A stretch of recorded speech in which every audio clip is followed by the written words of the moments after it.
তখন সময়টা ছিল শীতকাল। কলেজের সকল বন্ধুরা মিলে কক্সবাজার ঘুরতে যাবে, চাঁদা 5,000 টাকা। ঠিক সেই সময় আমি পিছন থেকে বলে উঠলাম, আমি যাবো না রে, আমার একটা কাজ আছে।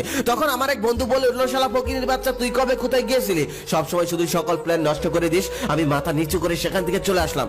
তাদের আর এটা বললাম না, যার বাবার বেতন মাসে 8,000 টাকা, তার ছেলে কি করে 5,000 টাকা দিয়ে ঘুরতে যেতে পারে, ফুর্তি করতে যেতে পারে। আমার ওই বন্ধুর কথায় আমি কিছুই মনে করলাম না, কারণ কলেজ লাইফে আমি কখনোই কোনো অনুষ্ঠানে অ্যাটেন্ড করিনি, কখনোই ওদের সাথে কোথাও ঘুরতে যাইনি, যেটা ইচ্ছেও করেনি। কারণ আমার বাবা যেই টাকা বেতন পায় সেই টাকা দিয়ে আমার লেখাপড়ার খরচ আর সংসার চালাতেই কষ্ট হয়ে যায়। আমি আবার কি করে ঘুরতে যাব? ঘুরতে যেতে আমার কখনো ইচ্ছে হয়নি। এটা নিয়ে আমার কখনো মনও খারাপ হয়নি, কারণ এটাতে আমি অভ্যস্ত। আমি তো দূরে কোথাও এখন পর্যন্ত ঘুরতেই যাইনি। এভাবেই কলেজের 2 বছর শেষ হয়ে গেল প্রায়। বিদায় অনুষ্ঠান চলে এলো, তখন আর অ্যাটেন্ড না করে পারলাম না। বিদায় অনুষ্ঠানে অ্যাটেন্ড করলাম।